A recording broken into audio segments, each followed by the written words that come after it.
The 2 a.m. message. Emily woke to a vibration. Not a call, that particular muffled buzz you hear even through sleep when it belongs to someone else. Michael's phone lay on his nightstand. The screen flashed once, then went dark. Emily didn't immediately understand what had woken her. She lay there staring into the darkness of their bedroom, listening to her husband's steady breathing. The house slept. The air conditioner hummed quietly, a car passed somewhere in the distance, and everything sank back into that familiar nighttime void. She had almost closed her eyes again when the screen lit up a second time. Just for a second. But it was enough. I can't sleep. I keep thinking about you. Emily felt something tighten inside her chest. Not pain, cold. The kind that runs down your spine and settles somewhere between your shoulder blades. She wasn't supposed to see that. She hadn't meant to. The phone went dark again. Michael didn't stir. He slept peacefully like a man who was certain everything was under control. Emily lay motionless. One thought hammered in her head: maybe it's a mistake. Maybe I misunderstood. She'd always been like this. An accountant. Trained to look for explanations, numbers, logical reasons. Even for feelings. She and Mitchell had been married 19 years. Almost 20. 2 grown sons, a house in the suburbs, a mortgage, jobs, Sunday dinners. Their life wasn't happy, but it wasn't unhappy either. More like flat. So flat that there hadn't been any sharp edges for a long time. That's exactly why this message felt like a crack in glass. Small, barely noticeable, but you already know the glass isn't whole anymore. The next morning, Michael acted normal. Coffee, toast, checking email on his phone, a quick "see you tonight." He kissed Emily on the cheek automatically without looking and left for work. Emily watched him go and caught herself feeling something strange. She wasn't angry. She wasn't jealous. She felt pushed aside. As if a transparent partition had appeared between them, one that only he knew existed. That evening she finally asked it. Not directly. Not sharply. "Did someone text you last night?" She said casually, setting the table. Michael looked up. How? Then understood. Oh, that. Yeah, a colleague. She's going through a rough time right now. Divorce, stress. I'm just being supportive. He said it calmly. Too calmly. Not defending himself, not justifying. Like someone who had nothing to hide. And Emily believed him. Or pretended to believe him. Because the alternative was more frightening. But the messages didn't stop. The phone became part of his body. He took it to the bathroom. Answered it in the car sitting in the parking lot. Sometimes he smiled at the screen with that smile Emily hadn't seen in years. She tried not to notice. She really tried. But the house filled with a silence that held too much unspoken. 3 weeks passed. Emily found herself counting the small changes.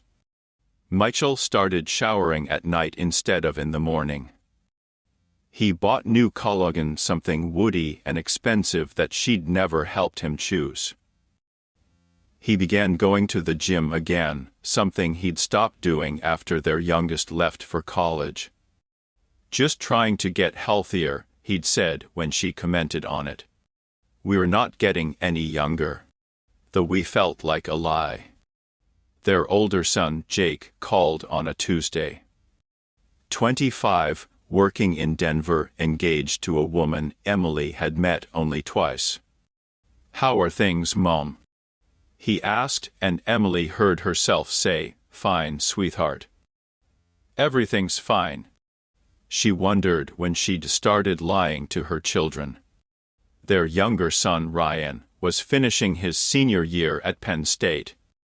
He FaceTimed less now, caught up in finals and his girlfriend and the life he was building away from them. When he did call, Michael always seemed to be on another call or just stepping out. Emily noticed it. The boys didn't. On Friday, Michael came home with flowers.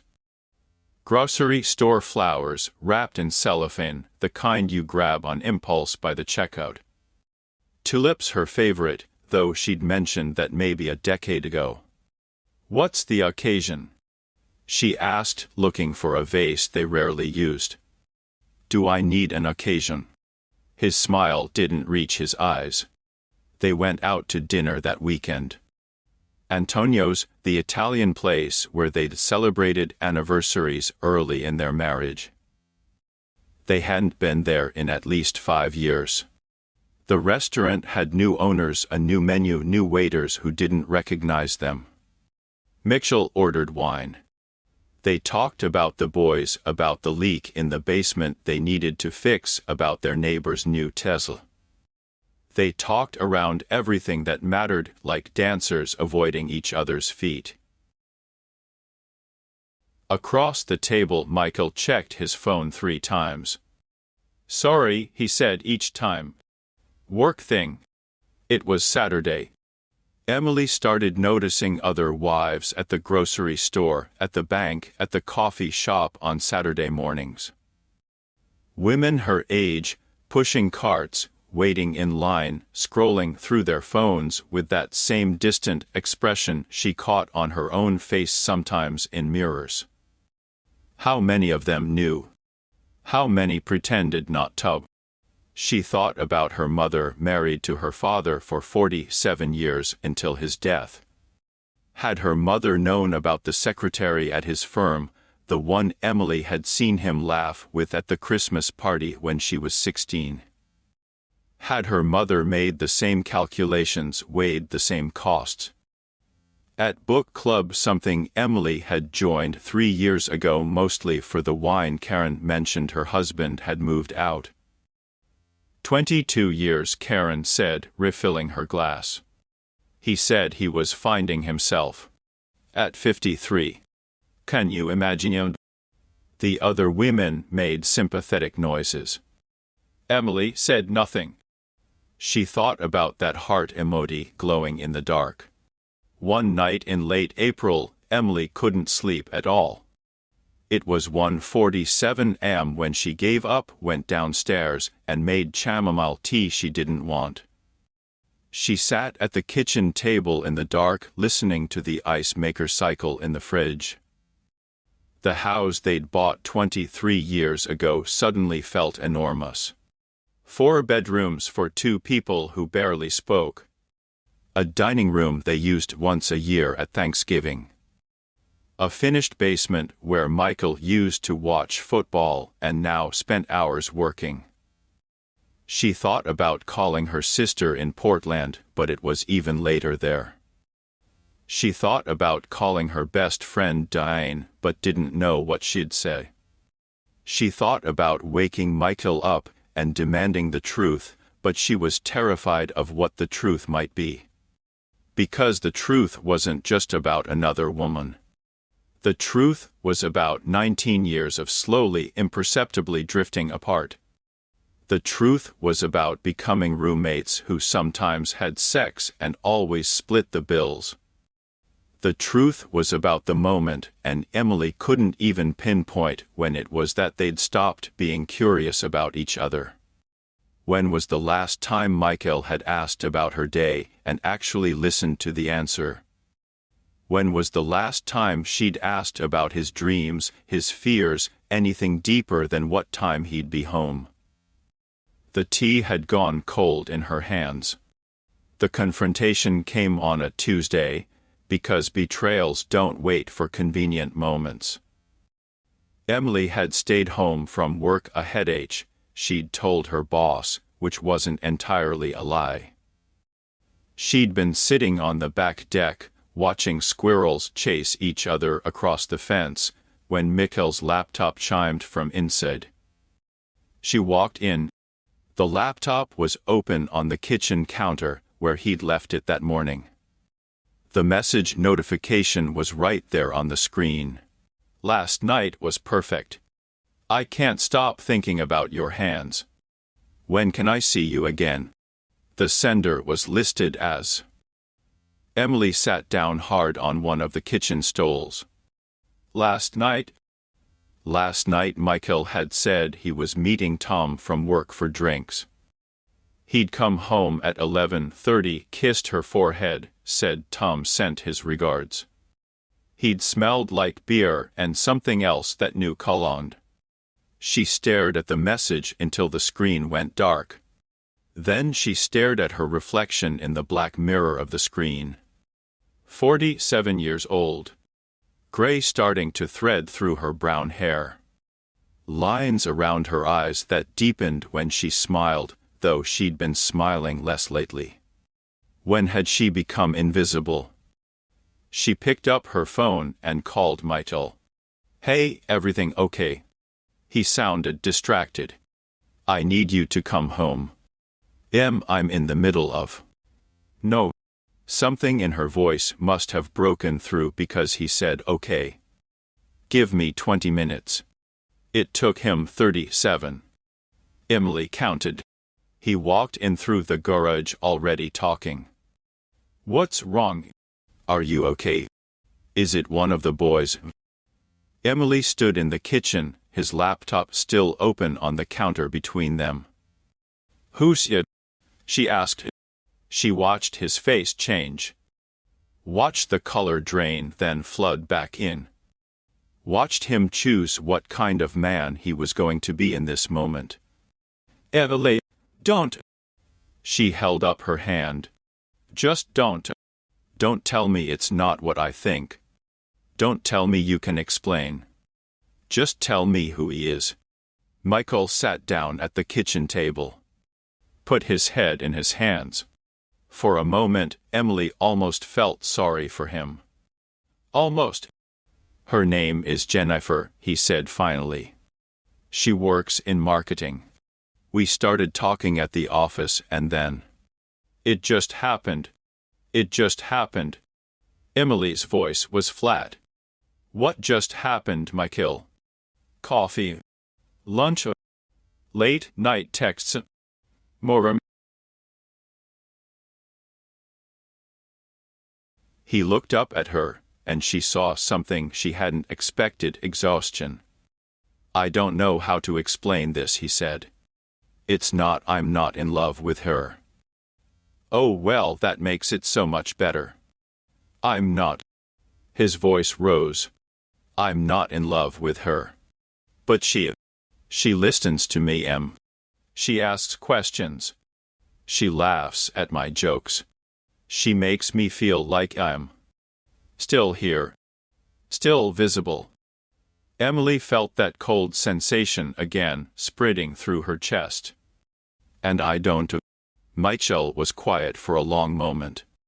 When's the last time we had a conversation that wasn't about the mortgage or the kids or what to have for dinner? That's what marriage is, Michael. That's what 19 years looks like. Is it? He stood up, paced to the window. Or is that just what we let it become? They didn't speak for the rest of the day. Mitchell disappeared into the basement. Emily sat on their bed, staring at the wall, trying to figure out when exactly their marriage had died and why neither of them had noticed. Her phone buzzed. A text from Diane: lunch tomorrow. Emily typed back, can't. Maybe next week. She couldn't face questions. Couldn't face sympathetic looks. Couldn't face the idea of becoming one of those women divorced, starting over, awkwardly dating in middle age, splitting holidays with the kids. But could she stay? That night, they slept in the same bed because neither of them had the energy to make a different arrangement. Emily lay on her side, facing away from Michael, feeling the mattress dip with his weight. The space between them felt wider than it had ever been. At 2:04 am she saw the time on her alarm clock. Michael spoke into the darkness. "I ended it," he said. "Today." I told her it was over. Emily didn't turn around. "Why?" "Because you're my wife." "That's not a reason." "That's a status." She heard him shift behind her. "Because 19 years should matter. Because we built something, even if we've been neglecting it. Because I'm scared shitless of losing you, and I didn't even realize it until today." Emily closed her eyes. "Did you sleep with her?" The silence stretched so long she thought he wouldn't answer. "Twice," he finally said. "I'm sorry." She waited for the pain, the rage, the crushing weight of betrayal. Instead, she felt something closer to grief. Grief for the marriage they'd had, the couple they'd been, the future they'd imagined. "I don't know if I can forgive you," she said. "I know. I don't know if I even want to try." "I know that too." They lay there in the dark, two people in one bed, separated by choices and years and everything they'd stopped saying to each other. The next morning, Emily called in sick to work. Michael did the same. They sat at the kitchen table with coffee neither of them drank and talked for the first time in years. Really talked. About how Michael felt like he'd become just a paycheck, a dad, a lawn-mower, and had forgotten how to be a man.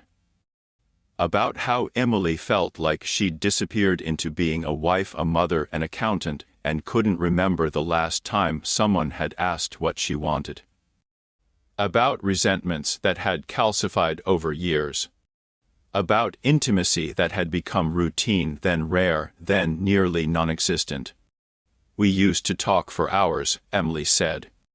"Remember? When we first started dating, we'd stay up until 3 a.m. just talking about everything and nothing." "We were kids," Michael said. "We were alive." The words hung between them. "I don't know how to get back to that," Michael admitted. "I don't even know if we can."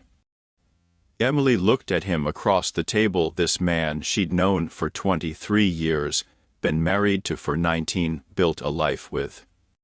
He looked older suddenly. "Tired. Real. I think," she said slowly, "that's where we start. With not knowing. With being honest that we don't have the answers." They decided to try. Not because it would be easy. Not even because they were sure they could make it work. But because throwing away 19 years without really fighting for them felt like giving up too soon.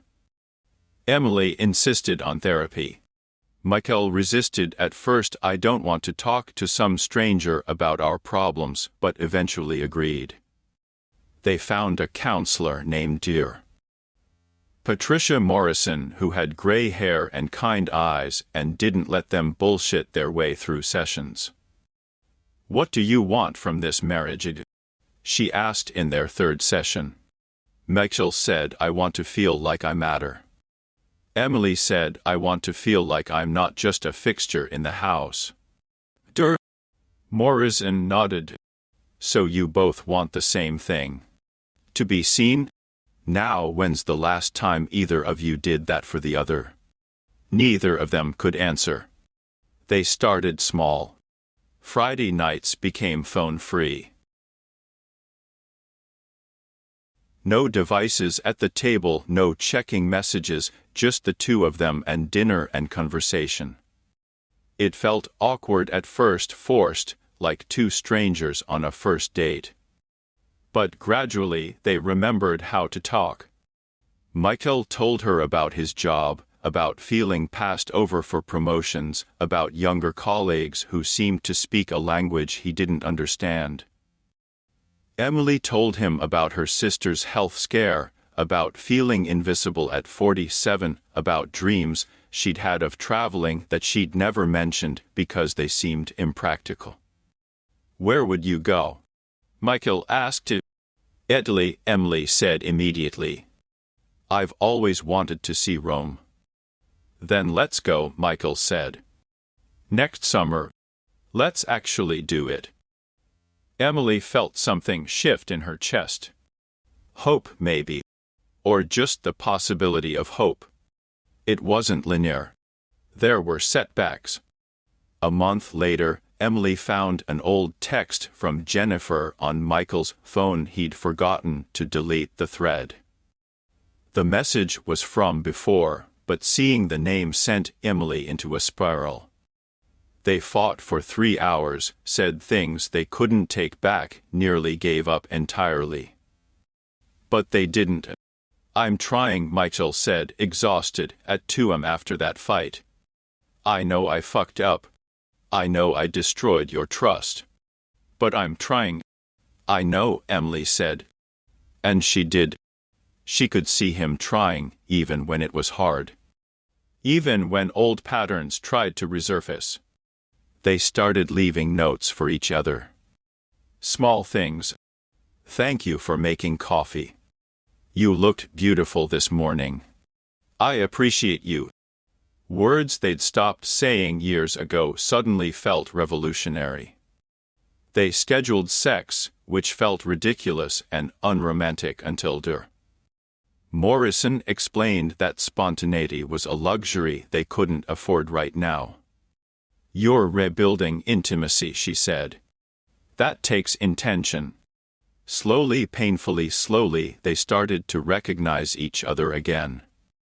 7 months after that 2 a.m. message, Emily woke in the middle of the night again. Michael's phone buzzed on his nightstand. Her heart seized. Old fear flooded back instantly. Michael stirred, reached for his phone, squinted at the screen. "It's Jake," he said groggily, showing her. "Asking if we're awake. He wants to video call." They fumbled with the lamp, both sitting up. Michael called him back. Their son's face appeared on the screen, grinning. "Sorry it's so late, I know it's like 2 a.m. there. But I couldn't wait. We're engaged." "Like, officially?" "I proposed tonight and she said yes." Emily felt tears spring to her eyes, happy tears this time. Michael laughed, congratulated their son, asked about the proposal. They video chatted for 20 minutes, meeting Jake's fiancée Sarah properly for the first time, talking about wedding plans and future visits. When they hung up, Michael set his phone face down on the nightstand, something he'd started doing after therapy, a small gesture of trust, and turned to Emily.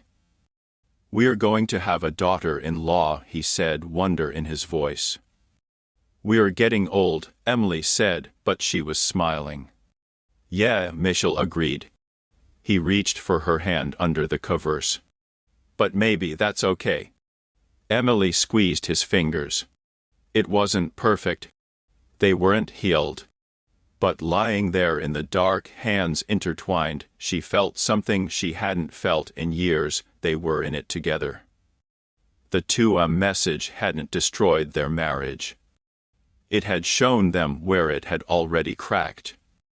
And maybe, just maybe, it had given them the chance to rebuild something stronger. 7 minutes of honest dialogue. Set a timer for 7 minutes. One person speaks, the other only listens. No justifications. No advice. Then switch. Ask one question. What are you missing in us? Sometimes that's all it takes to make sure a 2 a.m. message never becomes necessary.